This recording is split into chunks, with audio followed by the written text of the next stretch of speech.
En sciences physiques, on va très souvent se retrouver à étudier des grandeurs qui sont proportionnelles entre elles.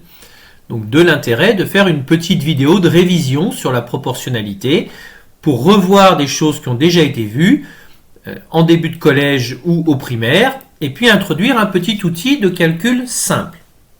Alors petit rappel, quand vous avez commencé au CM1, on vous a dit quelque chose comme la proportionnalité, c'est quand ça bouge de la même façon. Par exemple, si j'achète 2 fois plus de pain, ça va me coûter 2 fois plus cher. Par exemple, si je veux aller 3 fois plus loin, il va me falloir 3 fois plus de temps. Donc ça, c'est le signe que les choses sont proportionnelles, quand elles bougent ensemble. On a dû être un petit peu plus précis dans la suite du collège et vous dire qu'en fait, les grandeurs, elles sont proportionnelles quand je peux passer de l'une à l'autre en multipliant toujours par la même valeur, ce qu'on appelle une constante. Par exemple, je passe du nombre de pains que j'achète au prix que je vais payer en multipliant par une constante qui est le prix d'un pain. Par exemple, je passe du temps que je vais passer au volant à la distance que j'ai parcourue en voiture en multipliant par une constante qui est ma vitesse. Et je sais que si les grandeurs sont proportionnelles, le meilleur moyen de les étudier, c'est de les mettre dans un tableau de proportionnalité. Alors par exemple, si je reprends l'exemple de la voiture, je peux étudier deux grandeurs qui sont d'une part la distance que je vais parcourir et que je vais mesurer en kilomètres, et d'autre part la durée delta t qu'il va me falloir pour faire cette distance en heures. Et de là, je peux mettre les valeurs que je connais. Par exemple, je sais qu'en 1 heure, je peux faire 100 km. Et puis, je peux mettre des colonnes qui sont incomplètes. Par exemple, si je veux faire 150 km, eh bien, je ne sais pas combien de temps il me faut. Et ensuite, ce tableau, je peux le compléter. Je peux le compléter parce que je sais que je passe d'une colonne à l'autre ou d'une ligne à l'autre en multipliant. Alors, je passe d'une ligne à l'autre, je passe d'une grandeur à l'autre en multipliant. Ici, on voit bien que de 1 pour aller à 100, je multiplie par 100, et cette valeur 100, c'est ce que l'on appelle le coefficient de proportionnalité. Le coefficient de proportionnalité, c'est la valeur par laquelle il faut multiplier une ligne, une grandeur, pour trouver l'autre. Alors évidemment, c'est toujours la même chose. On se rappelle que si dans un sens je multiplie, forcément en sens inverse, je divise. Donc si pour passer du temps à la distance, je multiplie par 100, forcément pour passer de la distance au temps, je divise par 100. Ce qui fait que par exemple ici, eh bien, je peux trouver combien de temps il va me falloir pour faire 150 km. On a dit que pour passer de la ligne 1 à la ligne 2, je divise par 100 et donc je trouve qu'il va me falloir 1 heure et demie. Et puis il y a une autre solution qui est de trouver par combien il faut multiplier les valeurs d'une colonne pour aller dans une autre colonne. Donc ici, pour aller de la colonne 1, 100, jusqu'à la colonne 2, 150, par combien il faut que je multiplie? Eh bien, il faut que je multiplie par 1,5. 100 fois 1,5, ça fait 150.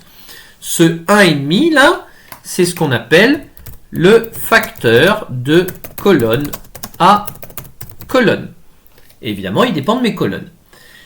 Et donc, comme on a dit que pour passer de la colonne 1 à la colonne 2, il faut multiplier les valeurs pour 1,5, je prends la valeur qui est dans ma colonne 1, je le multiplie par le facteur 1,5, et je trouve 1,5.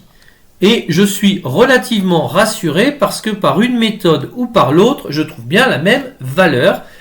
Pour faire 150 km, il me faudra 1 heure et demie. Donc ça, c'est la méthode que vous connaissez normalement depuis le CM ou en tout cas la 6e. Le problème est qu'il faut trouver des coefficients de proportionnalité ou il faut trouver des facteurs. Et parfois, c'est pas simple. Imaginons par exemple que je mesure, je ne sais pas, quelqu'un qui fait du sport par exemple, et donc il va faire un certain nombre de kilomètres en un certain nombre de minutes par exemple. Imaginons par exemple qu'il fasse 7 km en 11 minutes. Et moi, je veux savoir combien de kilomètres est-ce qu'il va bien faire en 30 minutes. Et là, je vois bien que j'ai un problème parce que je ne trouve pas de facteur. Par combien est-ce qu'il faut multiplier 11 pour trouver 7? Par combien est-ce qu'il faut multiplier 7 pour trouver 11? Ça ne va pas être simple parce que 11 n'est pas dans la table du 7. Par combien est-ce qu'il faut multiplier 11 pour trouver 30? Par combien est-ce qu'il faut trouver 30 pour trouver 11? C'est pas facile non plus parce que 30 n'est pas dans la table du 11. Donc là, je suis un petit peu coincé. Je vais avoir des valeurs compliquées. Quand ça se présente comme ça, la solution la plus simple, c'est ce qu'on appelle passer par l'unité. C'est-à-dire regarder ce qui se passe quand dans une des colonnes, je mets 1. Alors pourquoi est-ce que je mets 1? Parce qu'il y a un nombre qui est dans toutes les tables, et une table que tout le monde connaît, c'est la table du 1. Je sais toujours par quoi multiplier 1 pour trouver une certaine valeur, et il faut que je multiplie par cette valeur. Donc par exemple ici, 1 fois 11 égale 11. Donc je sais que pour passer de la colonne 3 à la colonne 1, il va me falloir multiplier par 11. Et comme j'ai dit que dans un sens, je multiplie, dans l'autre, je divise, si pour passer de 3 à 1, je multiplie par 11, eh bien dans l'autre sens, pour passer de 1 à 3, je vais diviser par 11.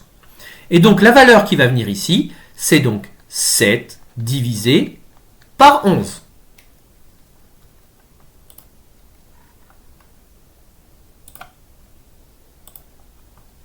Et si je veux un aperçu, 7 divisé par 11, ça fait à peu près 0,63. Allez, 0,64. Ça fait donc à peu près 0,64 km en 1 minute.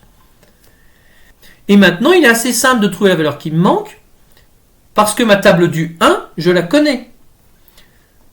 Donc, par quoi multiplier 1 pour trouver 30? Je multiplie par 30, et donc ce qui est dans cette valeur-là, dans la colonne 2, c'est la colonne 3 multipliée par 30, c'est-à-dire 7 divisé par 11 multiplié par 30, ce qui fait environ 19.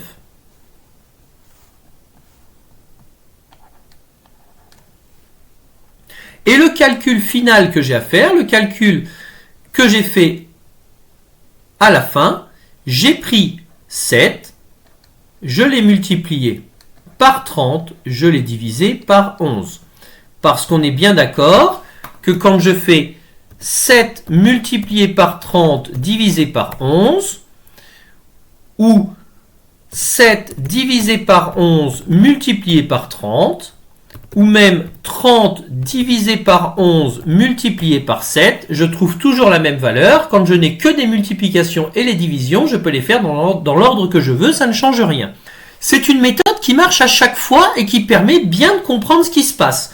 Je sais que je fais 7 km en 11 minutes, donc je peux en déduire que je fais 650 mètres en 1 minute, et du coup, je peux calculer combien je vais faire en 30 minutes, ça ne pose pas de problème. Par contre, c'est un petit peu long. Donc, en quatrième, je laisserai vos profs de maths vous expliquer pourquoi ça fonctionne, mais il se trouve qu'on peut introduire un outil qui n'est pas de la proportionnalité, qui ne permet absolument pas de comprendre ce qui se passe, mais qui est un petit pense-bête, un moyen simple de retrouver le bon calcul à faire sans se tromper. C'est ce qu'on appelle le produit en croix, ou que peut-être vous connaissez sous le nom de règle de 3. Alors, c'est un moyen très simple qui se présente en 2 lignes et pour lequel il ne faut respecter que 2 règles. 2 lignes. Une ligne avec quelque chose que je sais. Ici, ce que je sais, c'est que je fais 7 km en 11 minutes. Ça, c'est ce que je sais. Et une ligne avec ce que je cherche. Qu'est-ce que je cherche? Je cherche combien de kilomètres je vais faire en 30 minutes. Là, mon produit en croix est quasiment posé. Je n'ai plus qu'à respecter 2 règles. La première règle, qui est la plus importante, c'est en général là-dessus qu'il y a des fautes. Il me faut toujours la même unité en haut et en bas dans chacune des colonnes.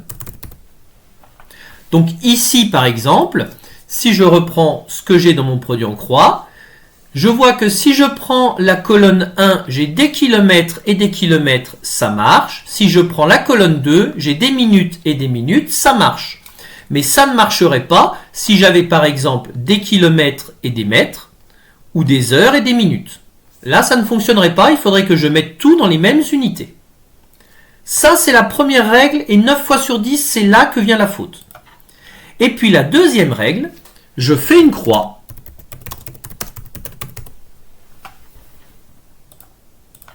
Donc, je fais une croix. Et je vois qu'ici, j'ai deux valeurs qui sont reliées ensemble. Le 7 est relié au 30. Et une valeur qui est toute seule. Le 11 n'est relié à rien du tout. Donc, je fais une croix. Et puis, je multiplie ensemble les deux valeurs qui sont reliées. Et je divise par celle qui est toute seule.